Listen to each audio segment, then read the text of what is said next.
அவர் அரசுக்கு போயிட்டார், தலைவராகிட்டார், தேர்வு சந்திக்க போகிறாரு. இப்போ விஜய் ரசிகர்களோட வேலை என்ன? அதான் கேள்வி. இருங்கண்ணா இருங்கண்ணா, இப்போ நீங்களும் படிக்கிறேன், நான் படித்து முடிச்சுட்டேன். என்ன ஏவலைண்ணா, நான் விஜய் ரசிகர், அஜித் ரசிகர், நான் படித்து முடிச்சிட்டேன். அண்ணா அதை விட்டுங்கண்ணே, சும்மா நீங்கள் அப்படி பேசுறீங்கண்ணா. ஒருத்தர் அவர் ரசிகர் ஒரு யாரு நீங்கள் கேட்கறதுக்கு தோறண்ணா வேற தம்பி. என்ன கேக்குறீங்க நீங்க? பொலிட்டிக்கல் பேசக்கூடாது. என்ன பேசிக்கிறீங்க நீங்க? என்ன இதுவோ அது மட்டும் தான் கேட்கணும். அவர் பொதுவான ஒரு பதில். பொதுவா பேசிக்கிறீங்க நீங்க. நீங்க பொலிட்டிக்கல் எடுக்கறீங்க. சும்மா இல்ல எல்லாத்துக்கும் போட போறீங்க. அது கேட்க கூடாது. அவர் ஒரு ரசிகர் அன்பு வெளிப்படுத்துறாருன்னா அவர் போட்டு என்னமோ புஷ்ல நடந்து கேட்கறீங்க. அன்பு என்பது ஒரு அன்னதானம் போடலாம், 1000 கோடி. அது நீங்க போடுங்க சார். நீங்க போடுங்க சார். விருப்பம் அது, அவர் விருப்பம் இது. நீங்க போடுங்க. உங்க விருப்பம் நீங்க. அப்படி கேட்க சார். விஜய் ரசிகர் கேட்பீங்களா நீங்க?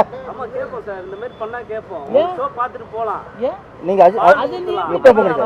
சும்மா போயிட்டு நீங்க அஜித் ரசிகர்னா சீன்ற மாதிரி இருக்கு. தப்பு தப்பு.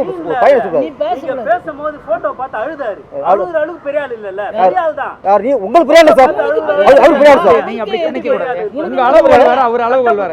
ஐயா ஐயா ஐயா. எப்பா அவங்க உங்க அம்மா உங்களுக்கு பெரிய தாய் இல்ல. அவருக்கு தெய்வம். எங்க அம்மா எனக்கு தாய் சார். அப்படி கண்ட்ரோல் பண்ணுவேன்.